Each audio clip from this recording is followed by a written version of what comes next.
Come to Jesus.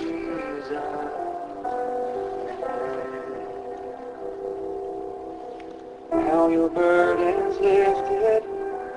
Carry all away. Precious blood has washed away the stain. You're listening to a message presented at New Market Christian Church. We're located at 300 South 3rd Street in New Market, Indiana. We meet for Sunday school at 9 o'clock and for worship at 10 o'clock each Sunday morning. If you do not have a church home, we'd love to invite you to join us here at New Market Christian Church. And now, a message by Dr. Gary Snowden.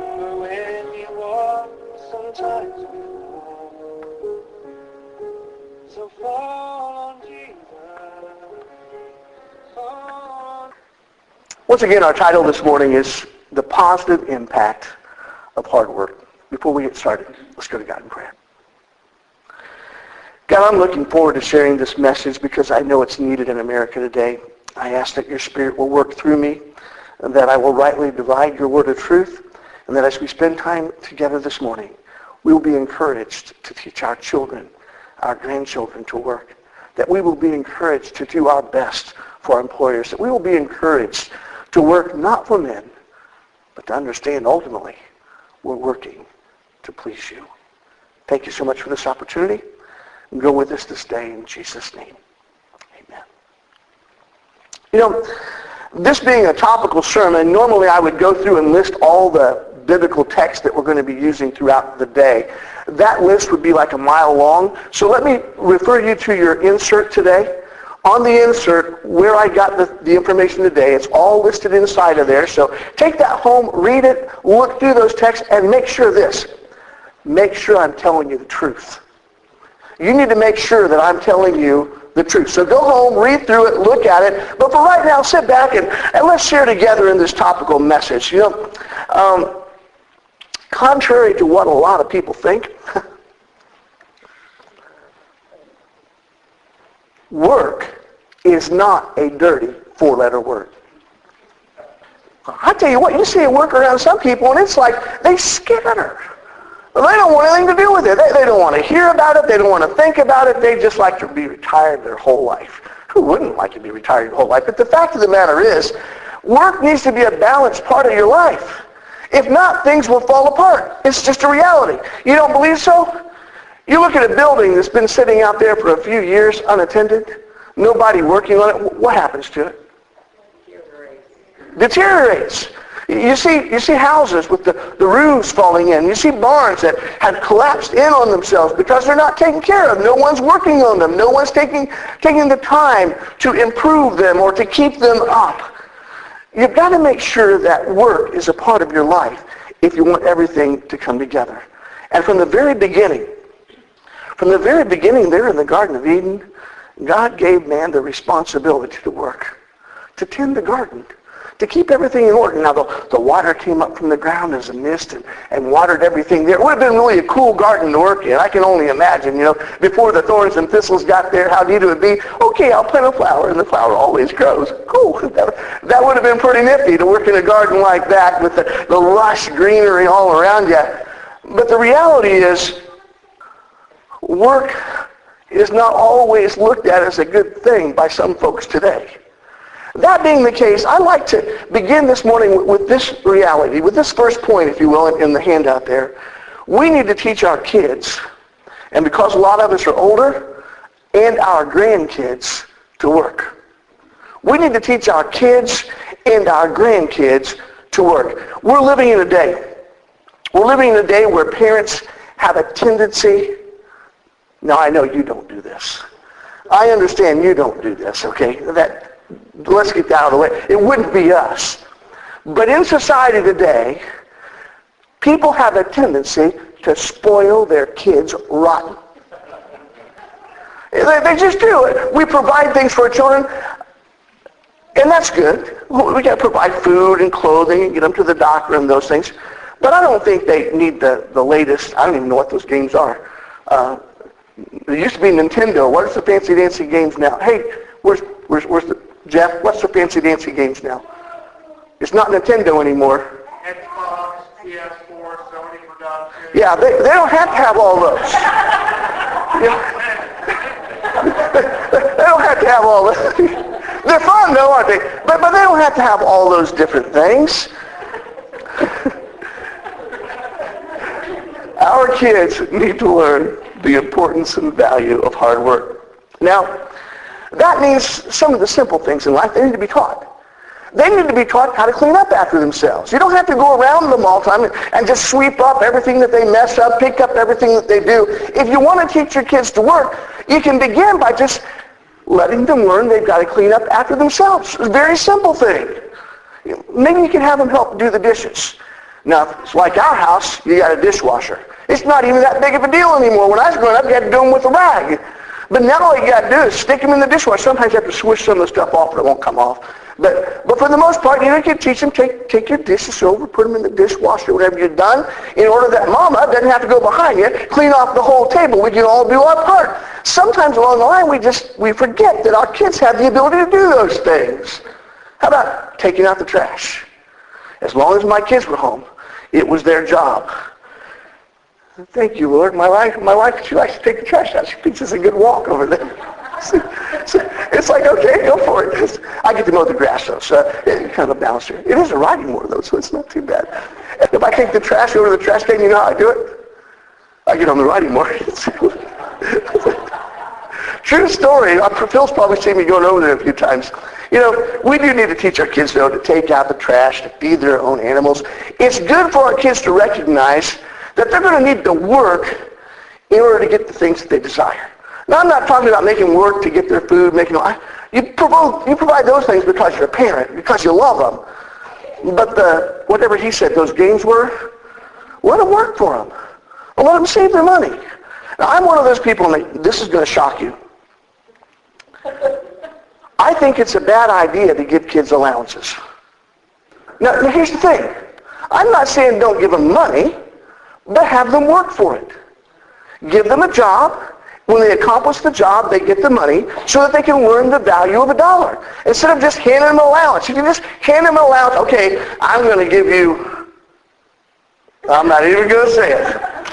You come up with it. Instead of doing that, say, you know, if you'd like to have that, whatever those games were, Xbox, PS, something or other, if you want those things, here's some jobs that you can do, and as you get those jobs done, I'll put money in your account, and whenever you build up enough, you can go buy those things. When I was growing up, my parents did it this way. I don't even know if you remember these things. Remember when they came out with those bicycles that looked like they had ram's horns on them? 10-speed bicycle with the ram horns. The handlebars was curved around like that. And I thought that was the coolest looking thing. I wanted a bright yellow one. My mom and dad said, if you want to do that, you got to find your job. So I started looking for a job, and 2 years later, I got me a bike. Now, my job wasn't a big one. My uncle had coon hounds. He said, if you'll feed my coon hounds, I'll give you $5 a week. It takes a long time to save up enough money for a bicycle at $5 a week, especially when you take some out for candy and some for pop along the way. But the reality is, I bought that bike. And I love that bike because I worked for that bike, and that means I took care of that bike. Let your kids work. Let them work for the things that they really, really desire. We need to teach them that if they do what they've agreed upon, they'll get money to spend. Now, if they don't work, guess what? Oh, come on. If they don't work, they don't get it. They just don't get it. Well, that's mean. No, that's teaching them to grow up into young men and women who know the value of a dollar. Now, let me throw out something else there.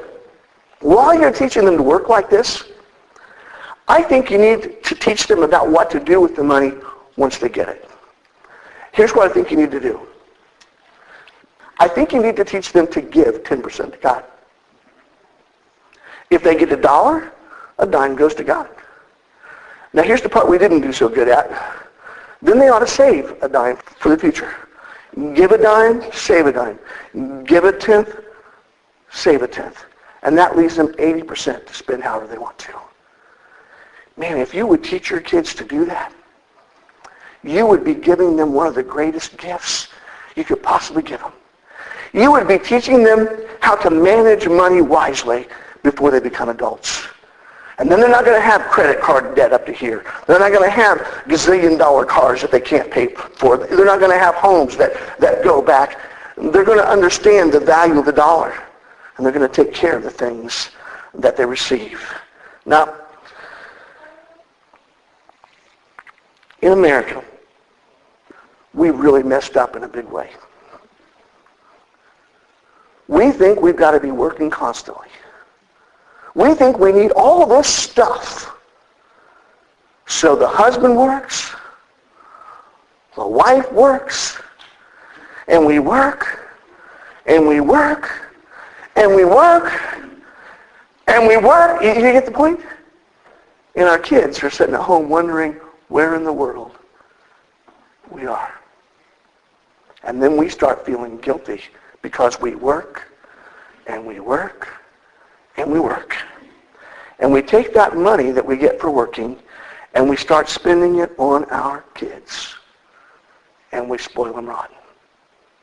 We give them this because we feel guilty about being gone. We go buy one of those PS something or others, and we put it PS4, and we put it in the house for them to play with, or we go buy them fill in the blank. We buy them things rather than giving them our love and giving them our time. We think giving them things substitutes for us not being there, but it doesn't. This week I read a story about a couple of teenagers. You know how teenagers are? They'll be sitting out on a bench someplace talking to one another. They say the strangest things. Well, these two teenagers were out there talking, just kind of batting things back and forth, and all at once one of them looked over to the other when he said, I am really, really worried. I'm worried sick about my parents. The other one looked over and said, what do you mean you're worried sick? He says, you see, my dad, he just slaves away at his job.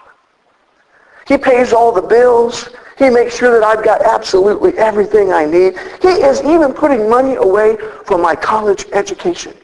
And my mama, you wouldn't believe my mama. She works night and day. She washes my clothes. She prepares my meals. She picks up after me.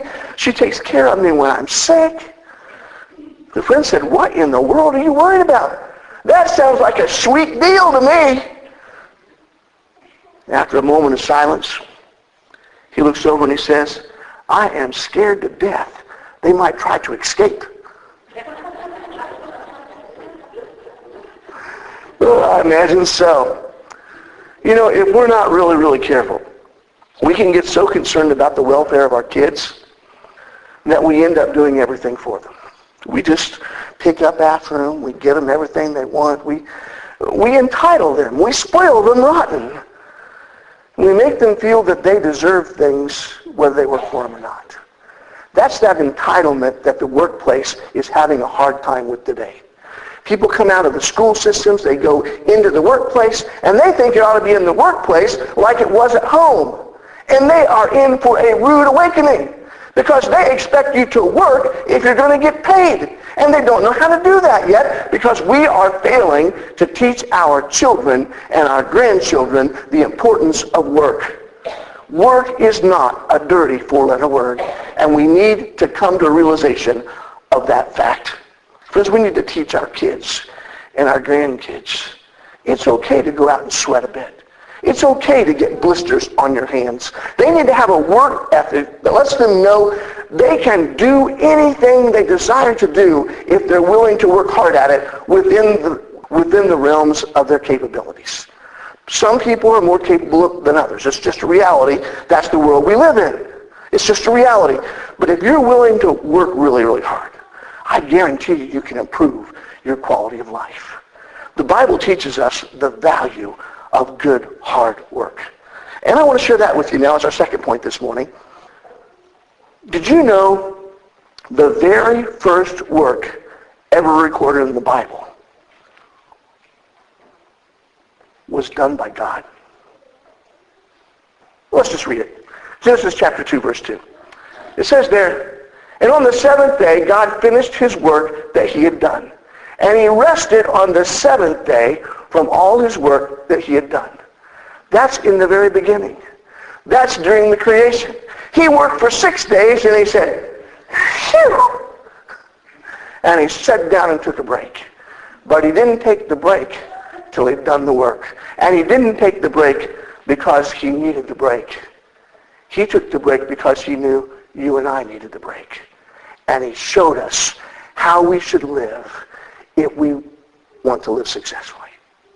You work hard 6 days a week. You rest a day a week because you need it. Give that day to me. Worship me.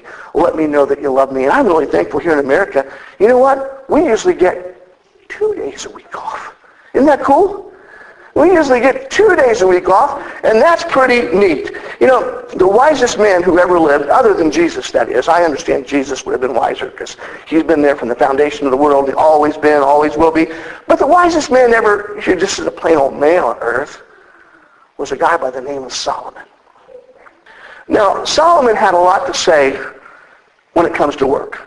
Inside of your handout, it's got a whole bunch of Proverbs in there. You want to find out where I get all these? Read down through those this week. But for right now, I'm going to do a Snowden paraphrase of some of the Proverbs of Solomon as we continue on this morning. We need to make sure that we have everything in place for our family. Either by preparing and planting our fields, or by going and working hard for our employer. And then once everything is in order, we should build our house. And once we have a place established and ready, we should begin our family. We need to work hard in order that we will have plenty of food for ourselves and for our family. But I got news for you. If you chase after foolishness, you're going to become a pauper. Rest assured, our appetite will keep us headed in the right direction. Because our physical need for food will prompt us to work hard to keep from being hungry. When we work hard, our needs will be met. We may not eat filet mignon, but we can grab us some hamburger. Our needs will be met. On the other hand, if we refuse to work, if we are a slacker, we will end up destroying ourselves and those who rely on us. As a modern comedian put it, I was going to show the film, but it had some stuff in there I thought wouldn't work at church. If you've seen it, you'll know as soon as I say that. This modern comedian put it this way. You'll end up living down in a van by the river. You seen that one? I'm the only one? Oh, come on. Am I the only one, really? Harley, you never seen him? He came in. If you don't work hard and if you keep living that way, you're going to end up living in a van down by the river. He just said, nobody saw that? I should have brought the movie. Just clipped out some of that stuff. It's pretty good. But it's the reality. If we don't work hard, we can end up living in a van down by the river. When a person does work hard, Proverbs makes it clear. He will build his skill level. And once his skill level has reached its zenith, he will end up working for very powerful, important people. Because they will see his work, respect his work, and want that work done for them. We need to commit our work to the Lord, and he will empower us to get better and better at what we do. I think he's going to repay us according to our work. We don't like to admit that. Everything's going to be God's grace, and it is. We can't save ourselves. But he expects us to do the work that we've been called to do, which is to live for him, living by the work we do, enjoying the fruit of our hands. When we do that, when we do a really good job, when we become well known for the job that we do, what's going to eventually happen is even our neighbors are going to look at us and say, look at that dude over there. I want to be like him. He manages this. He does that. She's accomplished that. Look what they're doing over there. Those guys have talent. Those guys are capable. Friend, Solomon was a pretty wise man when he put all those things in the Proverbs. He knew the importance of good old-fashioned hard work. In the New Testament, this whole thing is boiled down to a simple statement, and it's a statement that no one likes to talk about. 2 Thessalonians chapter 3, verse 10 sums it up this way. It says there, for even when we were with you, we would give you this command. If anyone is not willing to work, let him not Did you see that? If anyone will not work, let him not. That's pretty cool. If anyone will not work, let him not. You're starting to get the point? You want something to eat, you need to get up off your duff and do some things to earn it. The word anyone pretty much sums up all of us, doesn't it? He's saying, you know what? Every last one of you all is expected to do something. I hear all this all the time. Preacher, you don't understand. I am old, and I am frail, and I can't hardly get around anymore. Now, we're doing something about that, by the way. I'm going to throw this in. This is just extra for you. We're getting ready to build a new entrance over here, so it's easier. See all the wheelchairs and the walkers that we've seen in here? We're building a new entrance over here so you can come in from the parking lot, right into this flat area, and ride on into here. That should be there within the next 3 months or so. It's in the process right now. We already got the doors ordered, and that's headed in that way. Some cool stuff going on. But the bottom line is, it don't matter how old you are, you can pray for the church of God. There's something you can do. You can pray for the church of God. You can pray for our country, our nation. You can pray. You're not ever going to be too frail to that. I've been there with people on the deathbed who were raising their voices to God. God, let me come home. Let me come home. I know you're never too frail to pray. So don't tell me you can't do anything. I know that we can all accomplish work. But here's the bottom line. It's the third point this morning. If we refuse to work, we give up our right to eat. Simple as that. Now, I know we've been accustomed here in America to a welfare system that says, oh, poor person. Oh, poor person. And oh, poor person. And we just hand out things. I know that's what we've become accustomed to. People who are accustomed to that have a hard time wrapping their minds around that passage of Scripture. If a man won't work, don't let him eat. Now, I realize that there's some who simply can't work. I understand that. And I'm not talking about them. I don't begrudge them the aid that they're receiving one little bit. Not at all. But if someone is able-bodied, if they're capable of working, I think they ought to be working. It's just a reality. Somewhere along the way, we've lost connection to reality. We act as if those who are willing to work owe something to those who are not willing to work. And that is simply not the case. Work is not a dirty word. We should be thankful that we have the ability to work. We should make use of the skills that God has given us. We should be thankful that we have a job that provides a paycheck. We should be thankful that we have the freedom to seek a job that we enjoy. And if we don't enjoy the job that we have, we can look for another one. We ought to be thankful for all of those things. Friends, we must never take for granted the freedom that we have here in America. As we enjoy this day of relaxation tomorrow, Labor Day, if you will, as we enjoy that, I want you to know I'm applauding you. I'm applauding those of you who work hard. I applaud you for taking good care of your family. I applaud you for balancing your work life and your own home life. I applaud you for your hard work. And I believe that hard work gives you a right to celebrate tomorrow. Here's what I want us to do. Let's thank God for the freedom that we have.